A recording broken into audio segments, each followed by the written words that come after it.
Welcome to the President's Diary, where we take a look at His Excellency Dr. Mohammed Irfan Ali's week of activities. His Excellency started this week by delivering the feature address at the groundbreaking ceremony for the Georgetown Seafront Resort and Convention Center on Sunday.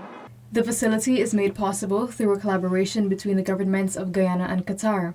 During the ceremony, President Dr. Mohammed Irfan Ali said the project is a testament to the strengthened relationship between Guyana and Qatar and signals the ushering of a new era of transformation. Since we have established a strong focus on the Middle East and other parts of the world that were not traditionally focused on investment in this region, we have seen tremendous interest. And Qatar is one of the countries that has shown remarkable speed in expanding this interest and transforming this interest into reality. Today, we are looking at the first private sector project that will be invested in here in Guyana from one of the most dynamic companies in Qatar. President Ali explained that the hotel and its facilities will mirror the architectural history of Georgetown and the natural attributes, beauty, and culture of Guyana. To complement this, the national park will also be enhanced.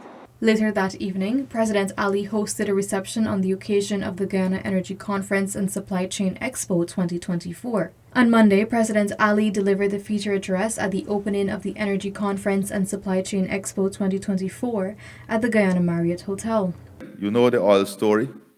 You know where we are heading with that. But to go over what is our strategy in relation to gas, what is our strategy in relation to value addition, investing in upstream opportunities. The Trinidad and Tobago, the Prime Minister, just outlined some important opportunities that exist in the synergy between Guyana, Trinidad and Tobago, and the region. And that is what we have to do. Bring this synergy to the table. During the ceremony, the head of state spoke extensively about the building out of Guyana's economy and its enormous logistics and transport potential that will arise from the gas-to-energy project when completed. On Tuesday, President Ali was interviewed by Bloomberg Newsroom, where he outlined the developmental plans for Guyana's natural gas.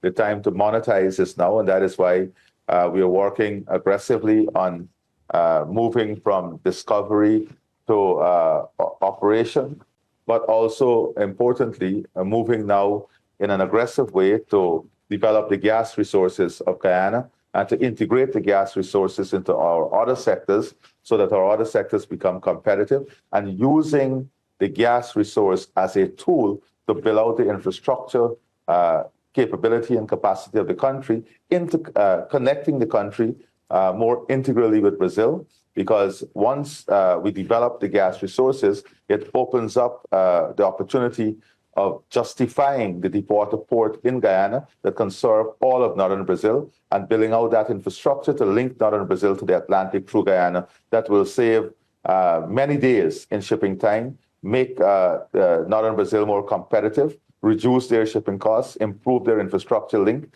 and advance their competitiveness.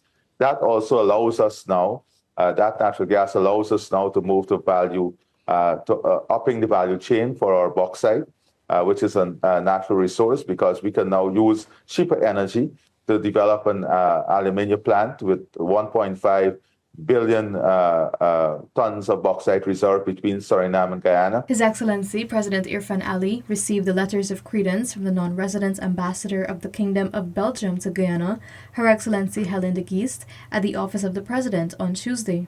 Discussions focused on deepening bilateral relations between the two countries. President Ali also received the letters of credence from the non-resident ambassador of Ireland to the Cooperative Republic of Guyana, Her Excellency Fiona Flood, at the office of the President. The meeting centered around exploring potential investment opportunities between Guyana and Ireland, particularly given Guyana's potential to emerge as a leading global player in the domains of food, energy, and climate security.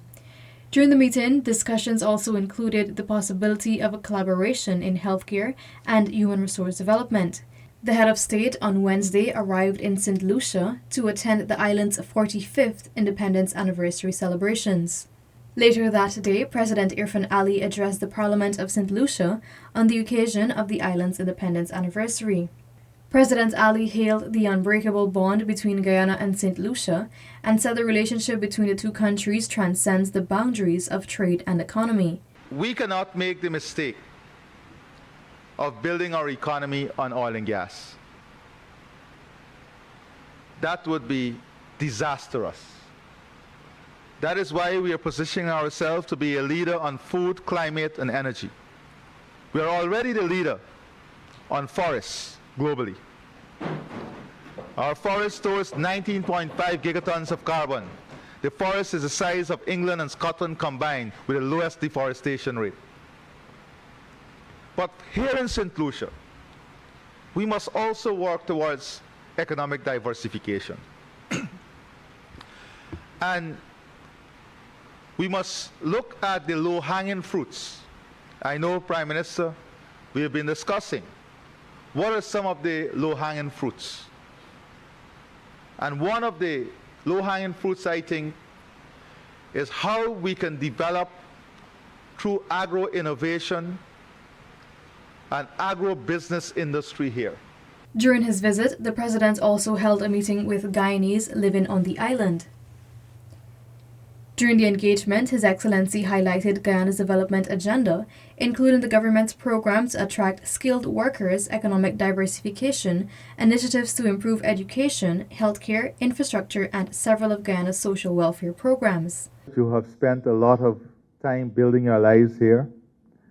You have invested a lot here, and I respect that.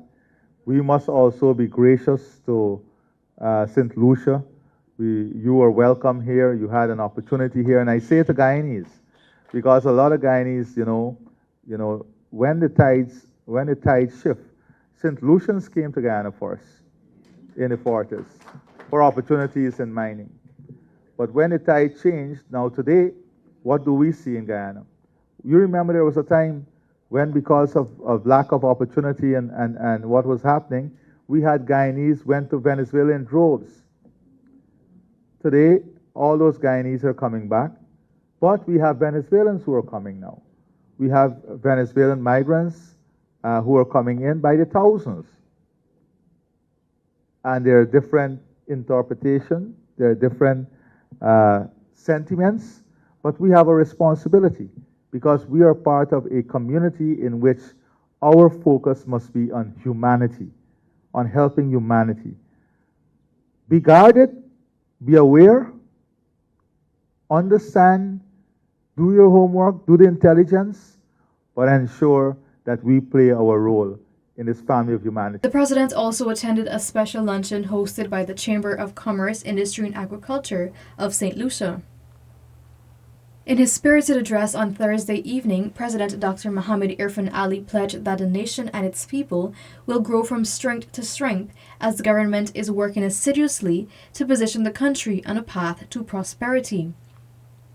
The head of state was at the time addressing those gathered outside of the public buildings Brigdam, where the flag raising ceremony in observance of Guyana's 54th Republic anniversary was held.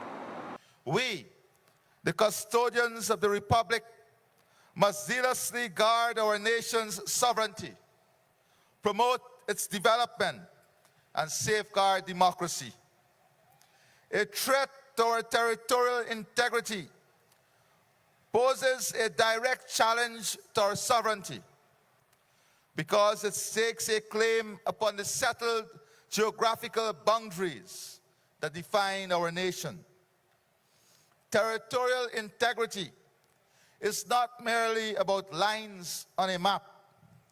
It symbolizes the autonomy and control which a nation exercises over its land, waters, air, space, resources, and people. On Friday, President Ali joined thousands of Guyanese to celebrate Guyana's 54th Republic anniversary in the capital city of Georgetown. On Saturday, President Dr. Mohamed Irfan Ali gave the update on the regional ferry service as he addressed the opening ceremony of the 12th annual IDB consultation with Caribbean governors. The regional ferry service involved in Guyana, Barbados, and Trinidad and Tobago is expected to begin operations within 3 months.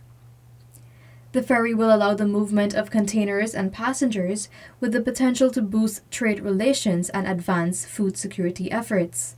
We have started now the regional transportation hub, Guyana, Trinidad and Tobago, and Barbados. We have launched the first phase of this.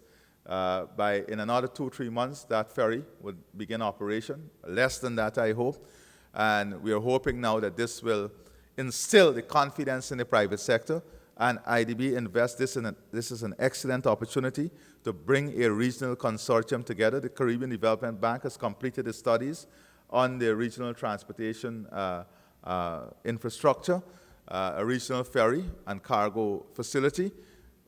It is an enormous opportunity for the private sector. Also noted that this venture signals the readiness of the 3 countries to take action to solve shared challenges in the Caribbean region. We've launched a new slogan. Well, it's no more than a slogan. We are calling this the Coalition of the Willing. So we're not waiting for everyone. Those who are willing to start an innovative project, we will go ahead, and the others will join when they're ready. This was the President's Diary, where we took a look at His Excellency Dr. Mohammed Irfan Ali's week of activities. Thank you for watching, and do join us again next time.